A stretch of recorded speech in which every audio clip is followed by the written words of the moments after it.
merefer ke judul sedikit kalau boleh saya komen. Jadi judulnya Insurance Sustainability in Dealing with Macroeconomic and Political Year Volatility. Mungkin kalau disebut macroeconomic volatility saya akan refer itu ke global gitu ya Bapak Ibu sekalian. Kenapa?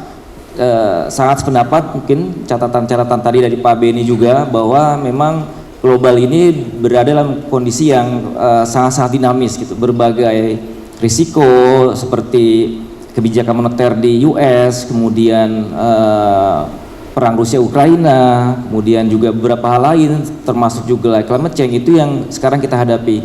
Tapi kalau kita lihat sendiri di kondisi makroekonomik domestik, kalau boleh saya sampaikan, ini kita masih berada pada kondisi yang sangat bagus. Secara pertumbuhan misalnya Bapak Ibu sekalian seperti yang kita saksikan atau kita lihat tadi data Q1 2023 kita masih tumbuh 5% gitu ya, 5,03 persisnya. Ini sangat bagus kalau kita lihat relatif dibandingkan dengan kondisi global tadi yang memang boleh kita bilang very uncertain atau kalau refer ke judul ini cenderung volatile gitu. Nah ini kemudian yang sekali lagi patut kita syukuri, begitu pula dengan inflasi. Kalau di negara-negara Eropa seperti US, Eropa atau juga UK misalnya inflasinya relatif tinggi. Nah di kita kalau tahun lalu 5,5% di 2022 per Juni itu udah kembali lagi ke rentang sasaran ya, mengikuti tren yang mulai di Mei kemarin. Itu year on year-nya sekitar 3,5% gitu. Jadi ini satu hal yang sekali lagi patut kita syukuri. Namun ini satu hal yang juga perlu kita lihat lagi adalah sekarang waktu kita bicara RPJMN 2025-2045 untuk mengejar Indonesia, visi Indonesia Maju di 2045, itu kita mensimulasikan pertumbuhan kita itu idealnya 6 sampai dengan 7% gitu. Jadi bahwa kondisi sekarang itu sangat bagus, tapi untuk mencapai target yang lebih tinggi kita butuh sumber-sumber pertumbuhan yang tinggi pula gitu untuk mencapai gap 1 atau 2% dari target kita gitu.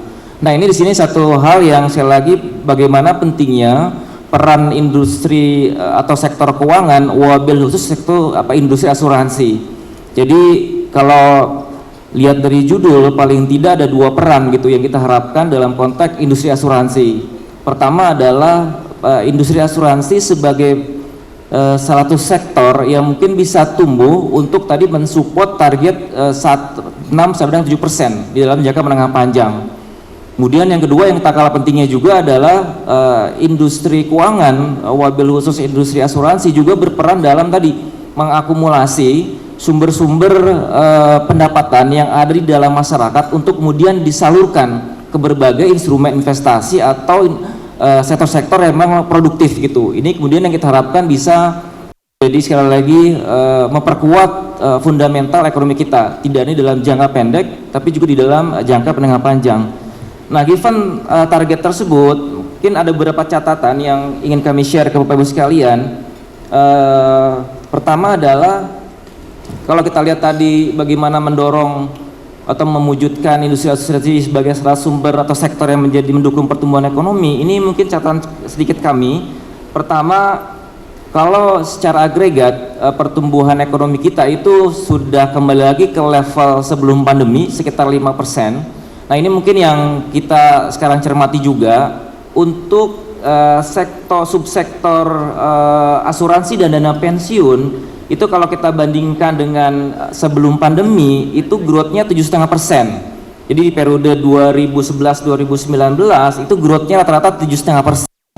Nah ini untuk di angka terakhir ini masih 1,2% gitu. Jadi ini mungkin PR bersama kita untuk bisa mengembalikan kembali growth dari industri yang Bapak Ibu sekalian berada itu bisa tumbuh lebih tinggi lagi gitu. Nah catatan lain adalah mungkin ini link juga dengan catatan pertama gitu ya, dari sisi literasi maupun inklusi Bapak Ibu sekalian. Nah pertama kalau kita lihat dari survei rekan-rekan OJK, kalau kita bandingkan antara literasi dan inklusi dengan industri perbankan misalnya, itu gapnya masih cukup jauh gitu ya. Jadi knowledge maupun pemanfaatan produk-produk asuransi dibandingkan dengan produk perbankan ini mungkin satu hal tantangan yang perlu kita address. Yang lain juga adalah kalau kita lihat di data survei yang sama, misalnya gap antara literasi dengan inklusi ini juga masih cukup lebar gitu ya. Jadi literasinya cukup tinggi 31,7%, tapi inklusinya 16,6%. Jadi knowledge-nya sudah ada, tapi pemanfaatannya itu mungkin yang masih sama-sama perlu kita dorong. Nah, tantangan yang ketiga yang mungkin juga bisa nanti kita diskusikan adalah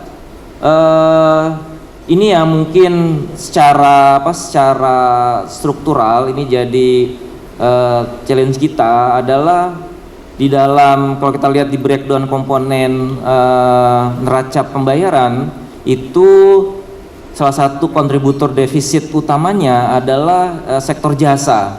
Nah, kalau kita lihat lagi salah satu sektor jasanya adalah neraca jasa terkait dengan jasa asuransi. Ini mungkin tiga PR yang perlu sama-sama kita address, dan kalau bisa kita juga diskusikan di dalam topik sesi siang gitu ya, untuk bisa tadi memperkuat fundamental peran dari industri asuransi di dalam perekonomian kita gitu.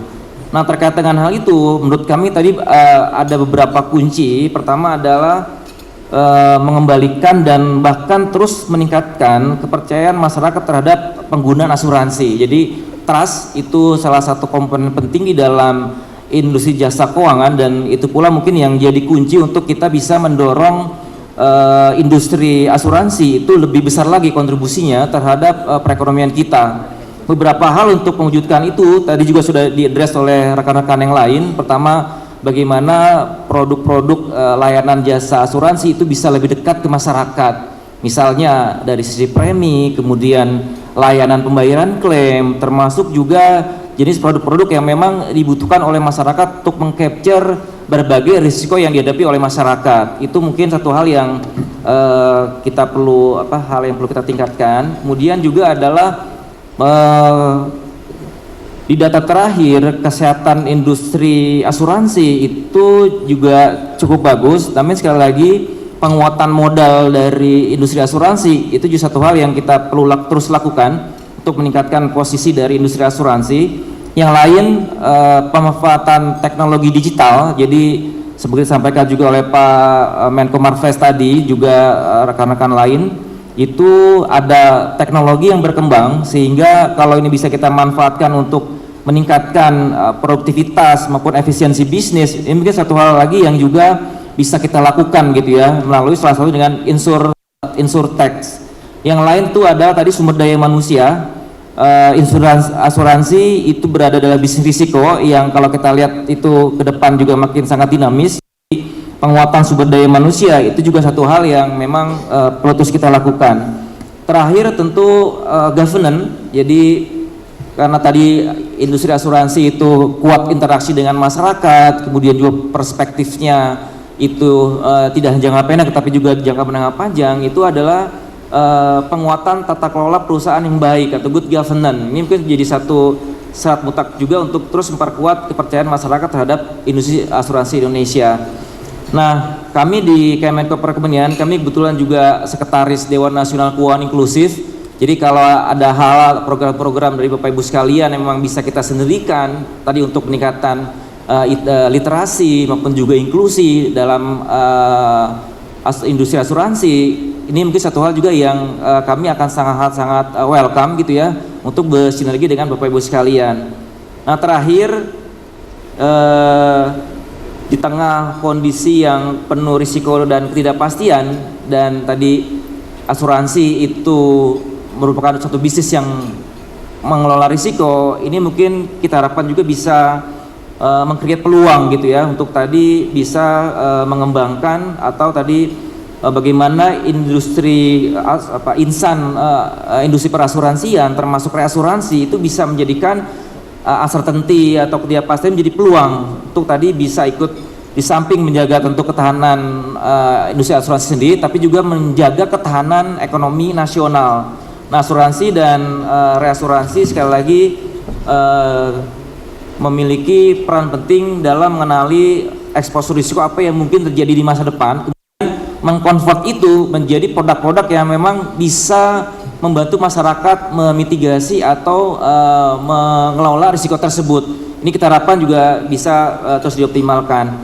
Demikian beberapa catatan, beberapa hal yang dapat kami sampaikan.